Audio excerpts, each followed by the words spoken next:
Olá pessoal, tudo bem com vocês? Eu sou o professor Marcos Nascimento da Capacitar Cursos e vamos dar continuidade, ao nosso curso de agente de higienização hospitalar ou higienista de serviço de saúde. Vamos à nossa segunda aula. Bom, na aula anterior a gente falou sobre os EPIs, não foi? Equipamento de proteção individual. Então vamos dar seguimento aí, ainda no conteúdo, e vamos falar dos riscos ambientais.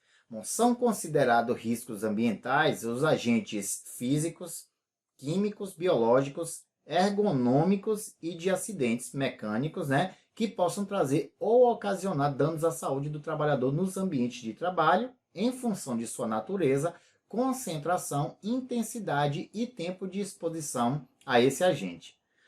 Existe uma classificação dos grupos de risco ocupacionais principais, representados por cores, conforme apresentado na tabela. Então vamos lá. Temos o grupo 1, que é o verde, temos o 2, que é o vermelho, o 3 é o marrom, o 4 é o amarelo e o grupo 5, que é o azul. Então nós temos aí no grupo verde, temos os riscos físicos, que estão relacionados aos ruídos, às vibrações, às radiações ionizantes, radiações não ionizantes, frio, calor, pressões anormais, umidade. Aí temos por etapa, aí temos os riscos químicos, os biológicos, os ergonômicos e os riscos de acidentes. Tá? Cada um aí discriminados. Os riscos químicos: poeira, fumos, névoas, neblina, gases, vapores, produtos químicos em geral. Temos os riscos biológicos, a gente já falou até deles, que são os vírus, bactérias, protozoários, bacilos, fungos, parasitas. Os ergonômicos é tipo postura, por exemplo, levantamento e transporte de peso. Exigência de postura inadequada, você trabalhar tipo agachado muito tempo. O controle rígido de produtividade é um risco ergonômico, a imposição de ritmos excessivos, trabalho noturno, jornada de trabalho prolongada e monotonia e repetitividade. Repetir muito também é risco ergonômico. E o risco de acidentes, como trabalhar com arranjo físico inadequado, máquinas e equipamentos, iluminação inadequada, certo? Eletricidade, probabilidade de incêndio, e explosão, armazenamento inadequado e animais peçonhentos também, tudo dentro do risco de acidentes, esses últimos aí. Então é uma tabela dividida assim, em riscos físicos, químicos, biológicos, ergonômicos e de acidentes, e cada um deles está discriminado aí, para você sempre estar de olho nessa tabela. As falhas, lembra, a gente falou do equipamento de proteção individual. Falhas quanto às obrigações do uso de EPIs. Se o empregador falhar quanto às suas obrigações, poderá responder na área criminal ou civil, além de ser multado pelo Ministério do Trabalho. Já o funcionário, isso o empregador, o empregador que falhar quanto às suas obrigações. Lembra das obrigações? Ele fornecer, repor, fazer com que o funcionário use. Já o funcionário, ao não cumprir suas obrigações quanto à correta utilização dos EPIs, está sujeito a sanções trabalhistas, podendo até ser demitido por justa causa, foi o que eu disse na última aula. É recomendado que o fornecimento de EPIs, bem como seus treinamentos, seja registrado através de documentação apropriada para eventuais esclarecimentos em causas trabalhistas. Ou seja, a empresa fornece, mas tem um documento onde você, trabalhador, assina dizendo que recebeu. Tá? Então, ele fica coberto de que forneceu e você fica coberto de que recebeu. Então, ambos têm que cumprir com suas partes. Os principais equipamentos de proteção individual. Bom, são EPIs: luvas, óculos, máscaras, gorros, uniformes, aventais, luvas, sapatos e aparelhos de isolamento, em caso de proteção do corpo inteiro, um roupão completo, que devem encontrar-se em perfeito estado de conservação e funcionamento. De acordo com o estabelecimento de saúde que se trabalha, são exigidos EPIs como luvas, sendo ela um dos mais importantes, pois protege a área do corpo com maior risco de exposição, as mãos. A luva deve ser impermeável, usada para prevenir contato da pele e das mãos com sangue, secreções ou mucosas. Durante a prestação de cuidados, seu uso é também imprescindível para manipular instrumentos e superfícies. Podem ser constituídas de vinil, uma borracha mais dura, ou de látex, que é aquela mais fininha, vamos dizer assim, certo? Bom, também é importante o uso de uniformes, tá? Uniformes completos, como calça, blusa e sapato fechado. Você vê na imagem aí um funcionário, né, com um uniforme completo, com avental, com luva, com bota, calça, camisa, né? Então, botas de borracha, cano curto e longo para lavagens, certo? Uso de máscaras para limpeza das áreas críticas ou semicríticas, que a gente já falou dessas áreas, certo? Conforme, né, o caso. Elas são utilizadas para proteger o indivíduo contra a inalação de aerossóis, né, partículas que ficam dispersas no ar, e também para evitar o contato direto com o ar contaminado com micro-organismos, né, patógenos. Então, máscara, óculos, né, luva, tudo isso protege você, né, de se contaminar. Atenção! Os óculos são usados para proteger a mucosa ocular contra possíveis respingos de sangue e secreções. Devem ter lentes panorâmicas, né, que você consiga ver tudo, incolores, C de plástico resistente, né, com armação em plástico flexível, tá, com proteção lateral e válvulas de ventilação, para que não embace, né? Então, óculos, sempre que necessário, utilize. O uso do avental deve ser adotado durante os procedimentos onde houver contato com material biológico e com superfícies contaminadas. Protege a roupa do profissional de limpeza e contra a umidade da região abdominal, né? Se você precisar lavar alguma bancada, alguma coisa, você vai encostar, então o avental protege o seu tronco de ficar úmida a roupa e de contaminação. O uniforme é utilizado para proteção, né, do corpo e identificação, né, do profissional. Você vai ser identificado até pela roupa que você está utilizando, vai saber quem é você, o que é que você faz. Deve ser composto de calça comprida e camisa com manga longa de tecido resistente e de cor clara, certo? As botas protegem os pés de locais úmidos. A imagem aí mostra o fardamento, né? Certo? As botas, tem alguns modelos de botas aí, protegem os pés de locais úmidos ou com quantidade significativa de material, né, infectante. Devem ser de PVC, certo? Impermeável, ou seja, não passa água para dentro, resistentes e com solado resistente. Como todo trabalhador de saúde, o pessoal que atua no serviço de higiene, tá, desempenha uma atividade fundamental. A função é fundamental nos serviços, devendo, né, suas responsabilidades e obrigações iniciar pelo cuidado pessoal. Tá? São alguns itens que caracterizam a apresentação pessoal. Diariamente, ou seja, todos os dias deverão apresentar-se ao trabalho com cabelos limpos e presos.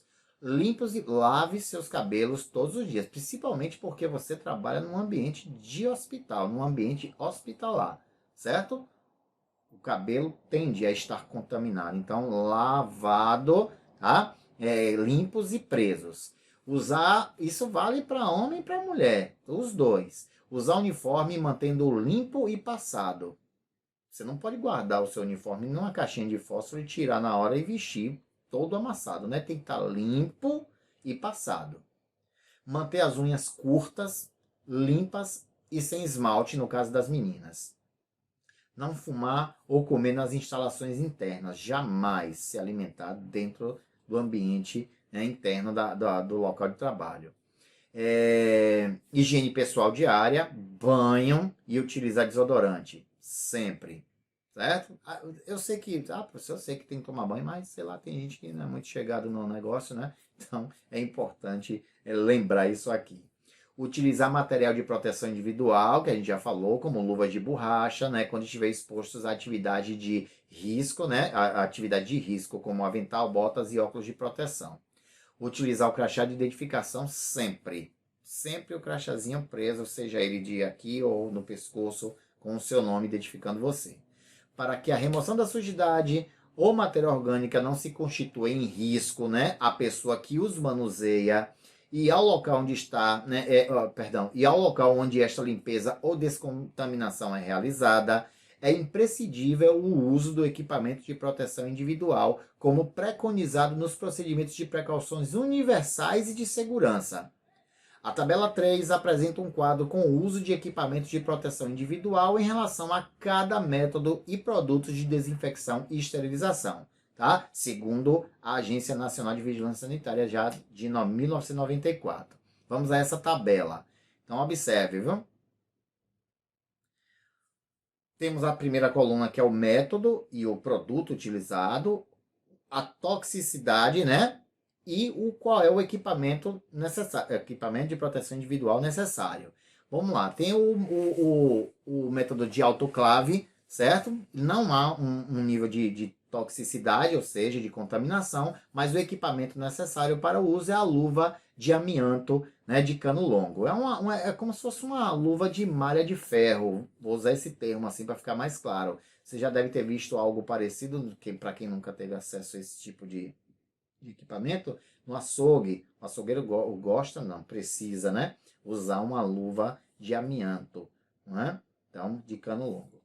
Tem a estufa também, não há nível de toxicidade, e o equipamento é a luva de amianto, também luva de amianto para água em ebulição, certo? Então, caso caia água quente, você está protegido com a luva ali de amianto, com aquela malha, certo? Tem o ETO, que é o óxido de etileno, é um agente químico de alta eficiência, certo? De agente de limpeza. Aí ele já existe uma toxicidade, viu? Como é que eu vou me contaminar? Qual é o nível? É inalatório, cheiro, tá? Pela pele, pela mucosa, absorvido por artigos carcinogênicos, ou seja, cancerígeno, né? Mutagênico. Então, qual equipamento aí é conforme a legislação vigente, certo? Tem o glutaraldeído, tá? Usado em desinfetantes e esterilizantes ambulatoriais e hospitalares. Aquele cheiro que a gente chama cheiro de hospital, não é? De produto que é colocado nos desinfetantes. Também é tóxico, então inalatório, ingesta, mucosa da pele, potencialmente carcinogênico.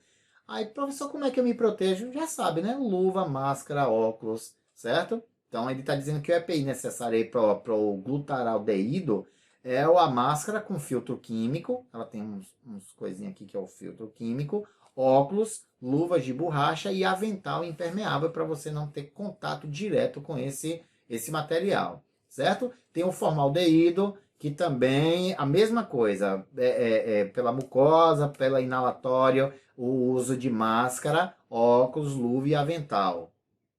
Tem o cloro, todo mundo conhece, né? Cloro, que é inalatório ou ingestivo, ou mucosa de pele, que é o jeito que ele vai contaminar. O uso de luvas é importante.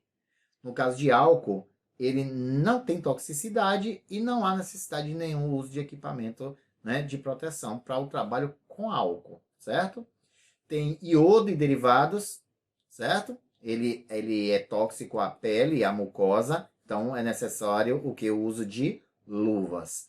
Tem o fenol sintético, a mucosa dos olhos, ele vai atingir, certo? Inalatória ou ingestão da pele. Ingesta, de ingerir, ou pele. Então, uso de quê? Luvas, óculos, avental né, avental impermeável.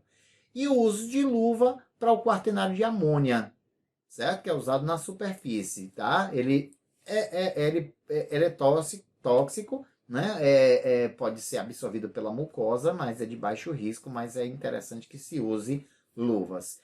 Fiquem sempre atentos a essa tabela, certo?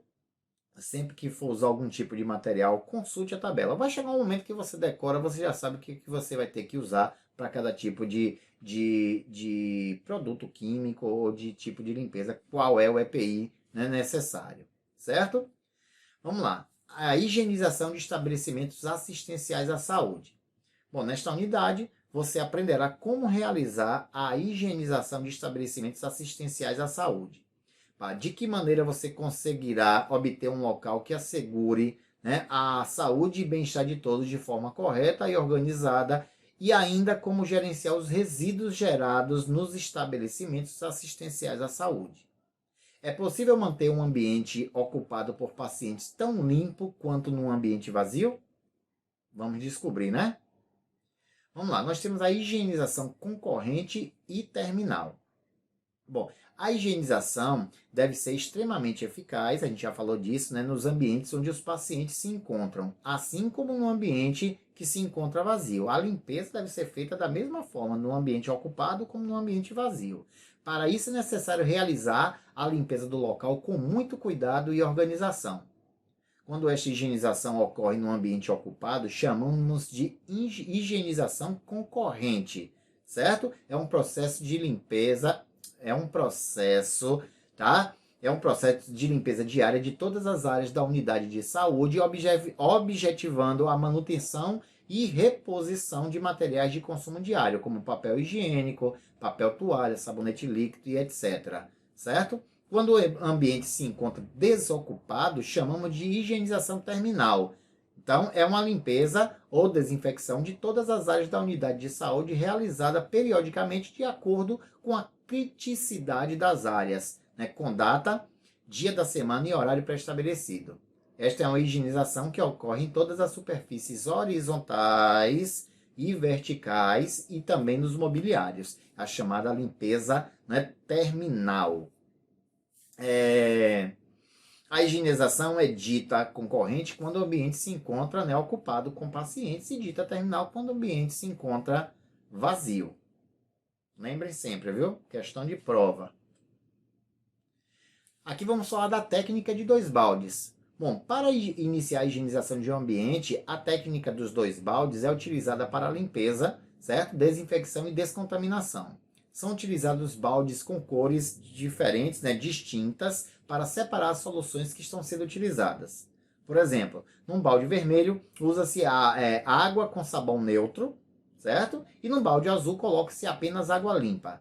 Assim fica mais fácil manter a organização e é mais fácil ocorrer, né? É mais difícil ocorrer uma confusão. Devem ser utilizados preferencialmente materiais que não sofram processo de corrosão no decorrer do tempo e que não provoquem, né, ruídos, certo? Então aí você sabe que um tá água e sabão e no outro tá a água limpa, que é para poder, por exemplo, você enxaguar, né, o esfregão. Bom, eu já falei disso, vou repetir. É terminantemente proibido o processo de varredura seca dentro da unidade de saúde. Para remover detritos do chão sem a presença de matéria orgânica, é necessário realizar uma varredura úmida. Para tanto, proceda da seguinte maneira: prepare 2 baldes com água, certo? Azul e vermelho.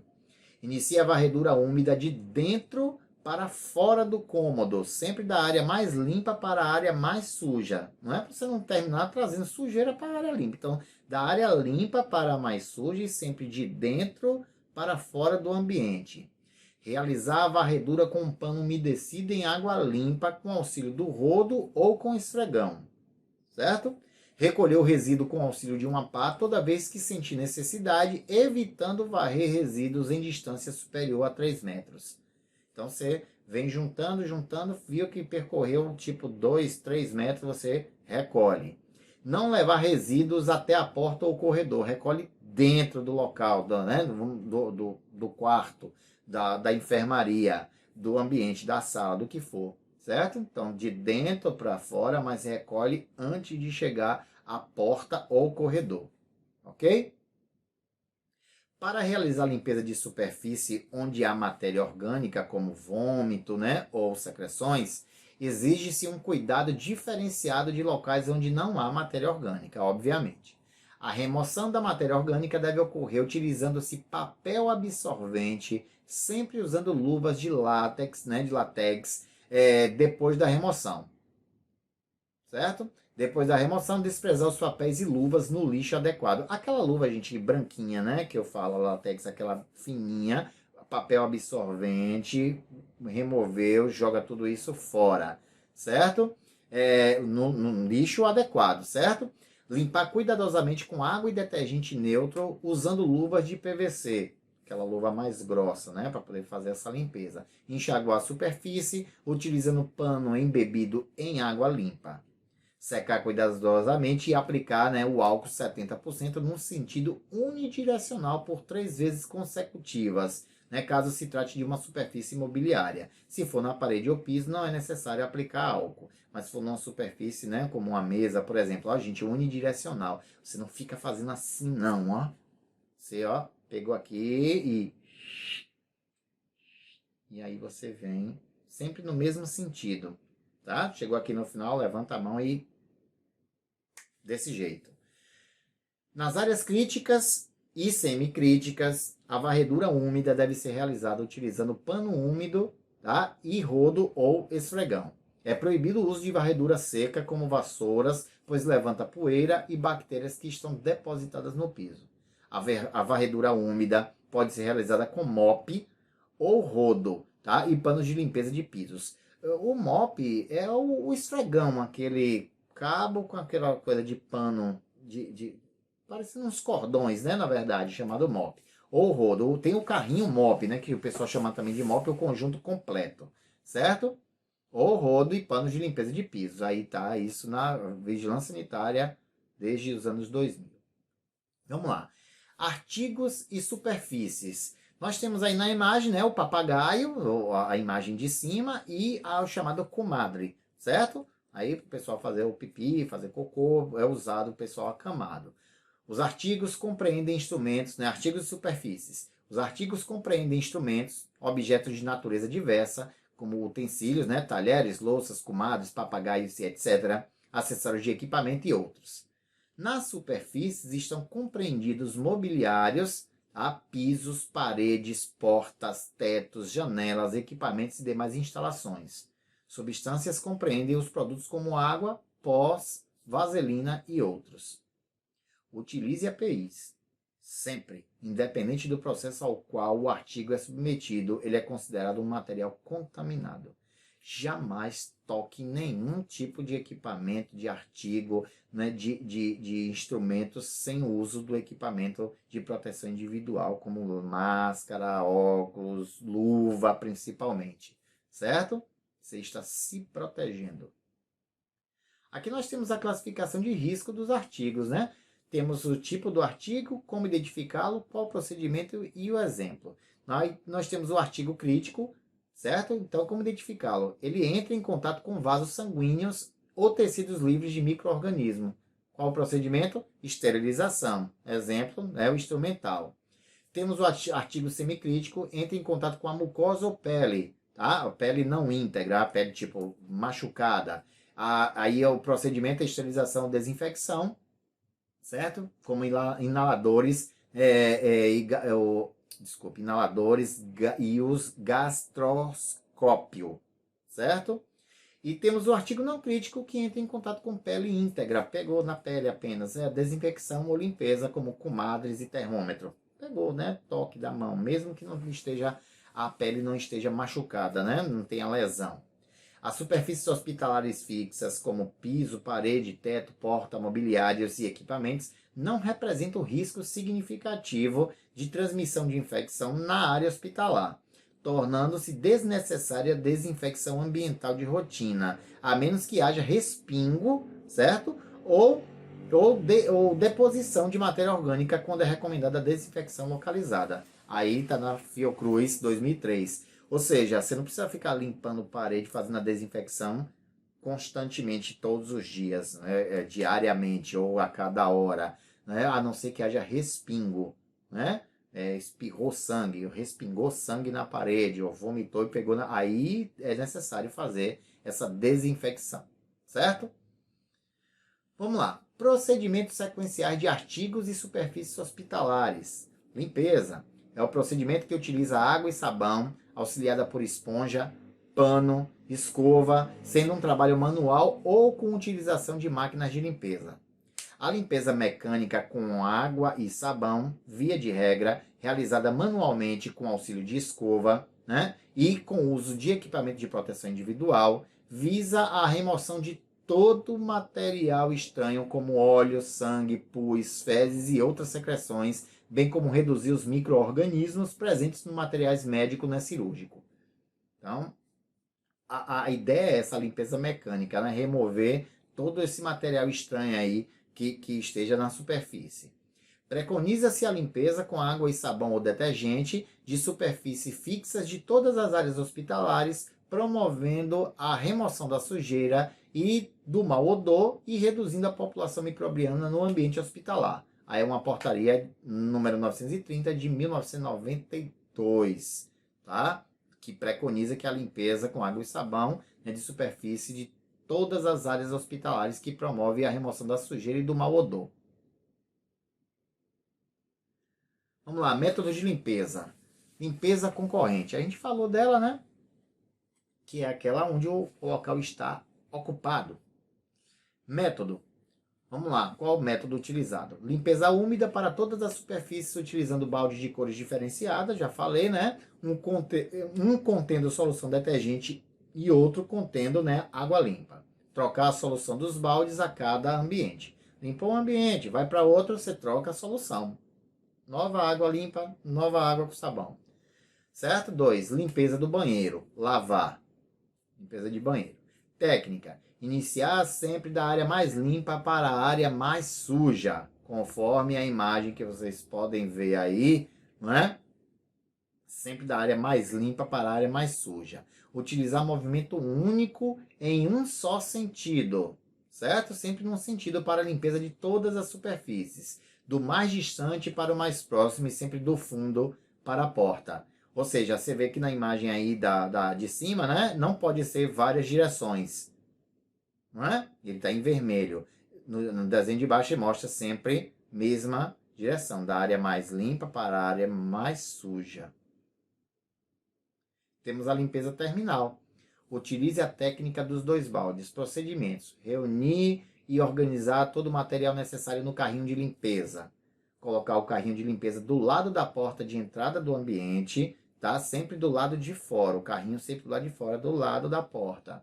Utilizar os equipamentos de proteção individuais necessários e indicados para a realização dos procedimentos de limpeza. Certo? Realizar, quando necessárias, a desinfecção, descontaminação de matéria orgânica conforme as normas vigentes. E trocar as luvas para execução das demais etapas. A gente vai ter, na nossa última aula, um vídeo com tudo que a gente falou aqui, né, com essa parte de limpeza, certo? Não se preocupem, já é vocês já estão assistindo um vídeo, né, mas vamos ter um vídeo mostrando a limpeza. Ainda continuando, viu? Da limpeza terminal. Recolher os sacos de lixo do local, separados, fechando-os com 2 nós e depositando-os, certo? Seguindo o protocolo de gerenciamento de resíduo. Iniciar a limpeza pelo mobiliário com solução detergente para remoção da sujidade. Aí já sabe, embeber o pano em água e sabão e fazer a limpeza de toda a superfície do colchão, ó, do colchão, cabeceira, bordas, estrados e pés da cama, repetindo a operação tantas vezes quantas necessárias. A gente está falando da limpeza terminal, onde o ambiente já está, né, liberado ou vazio, certo? Então, ó, sempre limpando colchão, cabeceira, bordas, estrados e pés da cama, repetindo quantas vezes for necessário para deixar limpo. Utilizar um sentido único na limpeza, evitando o movimento de vai e vem. Eu já falei, né? Sempre movimento único, não de vai e vem, nem circular. Dobrar o colchão, fazendo a sua limpeza e da parte interna do estrado, né? Procedendo da mesma forma com o outro lado da cama e do colchão, certo? Sempre. O colchão, você pode fazer a limpeza dele virando de lado, passando álcool ou o produto necessário. Elevar os pés e cabeceira da cama, fazendo a limpeza da parte que fica sob, né, o estrado, de baixo. Tem aquele coisinha na cama de hospital, você gira para a cama fazer isso aqui, ó. Ela tá assim, ela faz isso e você consegue limpar a parte de baixo. Lavar o pano no balde com água limpa sempre que ele estiver sujo. Troca a água dos baldes quantas vezes forem necessárias. E incluir na limpeza o suporte de soro, né? A mesa de cabeceira, as cadeiras, escadinhas e mesas de alimentação. Tudo isso deve ser descontaminado, né? Deve ser limpo. Realizar o enxágue e, sempre que necessário, realizar a fricção com álcool 70%. Proceder à limpeza da porta, certo? Do visor e da maçaneta com solução detergente. Tá? Então a porta também não fica de fora não. A porta, o visor, a maçaneta. Proceder à limpeza do piso com solução padronizada. Aí vai ver o que a empresa disponibiliza, né? Realizar a limpeza do banheiro iniciando pela pia, certo? O box, o vaso sanitário e por último o piso, tá? Piso e ralos. Não esquecer de limpar o porta-papel, né, toalha, o porta-papel higiênico, o espelho, a válvula de segurança, de segurança, não, desculpe, a válvula da descarga, certo? E reorganizar o ambiente, deixar ele organizado. Desprezar soluções, né, dos baldes no local indicado pela chefia imediata. Você não pega a água do balde que você usou e joga, tipo, dentro do vaso sanitário que você acabou de limpar. Despreza no local adequado pela chefia, indicado pela chefia. Realizar a higienização dos baldes. Depois que você limpa tudo, você vai limpar o material que você utilizou. Proceder à limpeza do recipiente para resíduos com solução detergente em local específico, certo? Repor os sacos de lixo conforme política de gerenciamento dos resíduos, retirar e lavar as luvas, lavar as mãos, sempre. Repor os produtos de higiene pessoal, como sabonete, papel, toalha, né, e papel higiênico. Você vai repor isso aí no ambiente. Temos agora a descontaminação e desinfecção. Certo? Descontaminação é um termo usado para descrever um processo ou tratamento que torna o material hospitalar, instrumento ou superfície seguro para o manuseio e uso. Um processo de descontaminação não significa necessariamente que este material está seguro para sua utilização, né, no paciente, uma vez que o procedimento de descontaminação pode variar desde um processo de esterilização, né, você colocar no autoclave, por exemplo, ou desinfecção, ou até a simples lavagem com água e sabão. A desinfecção é o processo de destruição de micro-organismos, a gente falou isso lá, né, na primeira aula, em presença da matéria orgânica e contaminação, os artigos e superfícies fixas deverão sofrer processo de desinfecção. Ainda portaria 930 de 1992, que eu já tinha dito para vocês. Desta forma, a descontaminação é indicada quando existe presença de matéria orgânica, antecedendo a limpeza das superfícies, né? Já a desinfecção deve ser feita após a limpeza da superfície sempre que houver a presença de matéria orgânica em áreas críticas e semicríticas, certo? Então, descontaminação indicada, né, quando tem presença de matéria orgânica e que antecede, né, a limpeza da superfície. E a desinfecção, tá, deve ser feita após a limpeza da superfície. Aí nós temos aqui o método de descontaminação. Deve ser feita da seguinte forma: aplicar o produto sobre a matéria orgânica e esperar o tempo, né, de ação do produto, certo? Você coloca o produto sobre a matéria orgânica. Remover o conteúdo descontaminado com auxílio de papel absorvente ou panos velhos, certo? Usando luva sempre. Vomitou. É matéria orgânica. Aplica o produto em cima. Ou, tipo assim, o vômito ficou seco, tá? Para poder explicar melhor. Aplica o produto, deixa ele agir, aí depois você vem com papel absorvente, sempre usando luvas. Desprezar no lixo e proceder à limpeza, né, usual com água e sabão no restante da superfície. Bom, aqui a gente falou a descontaminação. A desinfecção será feita da seguinte forma: com o uso de luvas, retirar o excesso da carga contaminante em papel absorvente ou panos velhos, certo? Desprezar o papel ou panos em saco plástico de lixo ou encaminhar para a lavanderia. Aplicar sobre a área atingida desinfetante adequado e deixar o tempo necessário, né, para agir. Remover o desinfetante com pano molhado e proceder à limpeza com água e sabão no restante da superfície. Aí a desinfecção. Nós falamos descontaminação e desinfecção. Cuidado para não confundir, principalmente se você fosse colocar diante de prova, certo? De teste para a empresa, a diferença de descontaminação para desinfecção. Atenção! Temos a desinfecção por agentes físicos. A desinfecção por métodos físicos pode ser feita pela imersão em água em ebulição, né, água fervendo por 30 minutos. Poderão ser utilizados sistemas automáticos de lavagem que associem calor, ação mecânica e detergência, desde que o processo seja validado tanto pelo fabricante como pelo usuário, através do serviço de controle de infecção hospitalares, certo? Então, a desinfecção por agentes físicos, por exemplo, água fervendo. E tem por agente químico, né? A desinfecção por agentes químicos é indicada para artigos sensíveis, né, ao calor. Se o artigo é sensível ao calor, você vai usar um produto químico, certo? Para poder fazer a desinfecção. Quando se fala em processo de desinfecção, subtende-se o uso de agentes químicos cujos princípios ativos permitidos pelo Ministério da Saúde através da portaria, né, do Ministério da Saúde de agosto de 92. Aí nós temos aí, ó, os desinfetantes, né, para lactários. Aí os princípios ativos permitidos são compostos inorgânicos liberados de cloro ativo, como hipoclorito de sódio, né, de litro, né, e de cálcio.